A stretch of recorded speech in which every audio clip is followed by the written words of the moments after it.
नमस्कार दोस्तों, मेरा नाम है मयूर लुखर। आप देख रहे हैं बियॉन्ड बॉलीवुड प्लस। तो आखिरकार पर्दा उठ चुका है on the nominations for the 97th academy awards, जिसे पॉपुलरली ऑस्कर्स भी कहते हैं। और भारतीय दर्शक उम्मीद लगाए बैठे थे कि कुछ फिल्में जिनका इंडिया स्ट्रॉन्ग कनेक्शन है कि वो नॉमिनेट होगी। और एक फिल्म जो काफी चर्चा में थी, वो है पायल कपाड़िया की all we imagine as light, जिसे गोल्डन ग्लोब्स में नॉमिनेशन मिला था बेस्ट पिक्चर ड्रामा की कैटेगरी में। तो उम्मीद तो यही थी कि अगर गोल्डन ग्लोब्स ने नॉमिनेशन दी तो क्या पता ऑस्कर की जूरी भी इसे सिलेक्ट कर ले, लेकिन दुर्भाग्य से all we imagine as light has failed to make it to the final nomination for best picture drama at the 97th Oscars. ये फिल्म एक इंटरनेशनल को प्रोडक्शन है, और प्रमुख तो इसमें एक फ्रेंच प्रोडक्शन कंपनी है।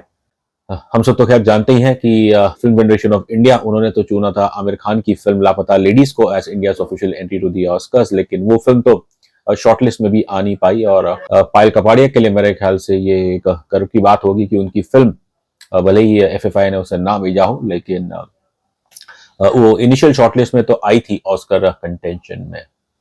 खैर, अब जब all we imagine is light Oscar की रेस से बाहर हो चुकी है, तो कहीं ना कहीं one will have to accept कि जो फिल्म फेडरेशन ऑफ इंडिया का जो डिसीजन था कि all we imagine is light को ना चूज करना, मे बी शायद वो गलत नहीं था।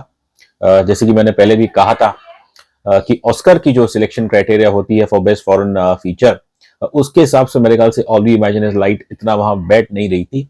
And the only option available for Payal Kapadia was कि वो अपनी फिल्म सबमिट करे for main categories best picture drama के लिए। अब कंपटीशन हमेशा टफ रहता है, और दुर्भाग्य से all we imagine is light अब ऑस्कर की रेस से बाहर हो चुकी है। और ना सिर्फ फिल्म, बल्कि पायल कपाड़िया को बतौर डायरेक्टर कोई नॉमिनेशन नहीं मिली। एंड ओवरऑल अब देखिए ऑस्कर की नॉमिनी जितने भी हैं, मुझे तो कहीं पे भी कोई टेक्निकल अवार्ड भी हो, वहां पे कहीं पे भी all we imagine is light का नाम नहीं मिला है। उम्मीद तो थी कि पायल कपाड़िया की फिल्म शायद फाइनल नॉमिनेशन में आएगी, बट सच इज लाइफ। पिछला साल भारतीय सिनेमा के लिए इसलिए खास रहा है कि there was another Hindi film which was in contention, जो शॉर्टलिस्ट में तो आई थी फाइनल 15 के। ये फिल्म है संध्या सूरी की संतोष, जो मैंने देखी, बहुत ही बढ़िया फिल्म है। अब लेकिन this was United Kingdom's official entry to the Oscars, और मेरे ख्याल से शायद यूके की हिस्ट्री में पहली बार हुआ कि उन्होंने एक फिल्म भेजी ऑस्कर्स के लिए फॉर बेस्ट फॉरेन फीचर, लेकिन ये पूरी तरह से हिंदी भाषा में फिल्म है। संजय सूरी की फिल्म स्टारिंग शाहना गोस्वामी और सुनीता रचवर, इसे मामी में स्क्रीन किया था। When I watched it, it's a brilliant film. अब दुर्भाग्य से ये फिल्म भी it couldn't get nomination in the final five. चलिए, all we imagine is light हो या फिर संतोष, ऑस्कर के द्वार इनके लिए तो खत्म हो चुके हैं, लेकिन एक भारतीय फिल्म है which has made it to the final nomination. भारतीय फिल्म तो नहीं, बट ये एक अमेरिकन फिल्म है जो हिंदी भाषा में शूट की गई है। तो ये फिल्म है एक डायरेक्टर एडम जे ग्रेव्स, उनकी film Anuja, which has been made it to the final nomination for best live action short film. और जैसा कि मैं पढ़ रहा था, अनुजा, इसके को प्रोड्यूसर्स हैं Priyanka Chopra, Guneet Monga and other names. और ये पूरी तरह से हिंदी भाषा में ये शॉर्ट फिल्म शूट की गई है। इसकी कहानी में पढ़ रहा था कि कुछ एक 9 साल की बच्ची की कहानी है। आई थिंक कैसे वो पढ़ना चाहती है, लेकिन आर्थिक समस्या के कारण नहीं होता है। Obviously there are social angles to this. मैंने ये फिल्म नहीं देखी है, but I would love to watch it. अब शॉर्ट फिल्म है तो जाहिर है कोई इसमें बड़े नाम होंगे नहीं। और कास्ट में आप देखें, एक है सजदा पठान, फिर अनन्या शानबाग और नागेश भोसले। ये नाम ऑब्वियसली हम we are not household names, लेकिन ये गर्व की बात है इन भारतीय एक्टर्स के लिए कि एक शॉर्ट फिल्म उसे नॉमिनेशन मिलती है ऑस्कर्स में for best live action short. तो बस वाचिंग भारतीय दर्शक इसी पे उम्मीद लगाएंगे कि भले ही अमेरिकन फिल्म हो, लेकिन यदि इसे कुछ पुरस्कार मिलता है तो फिर तो definitely it will be momentous occasion for all us Indians.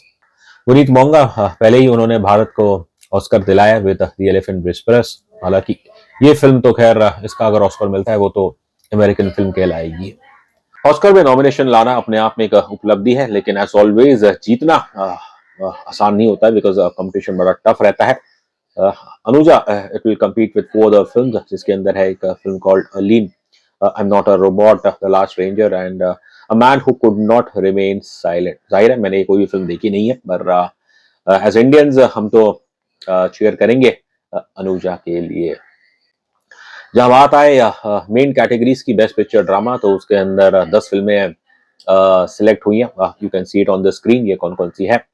और आई थिंक जो टॉप कंटेंडर्स में से जो देखना है, आई थिंक वो the Brutalist set to be front runner. उसके अलावा अनोरा भी है, एंड इवन ड्यून 2 वो भी सेलेक्ट हुई है।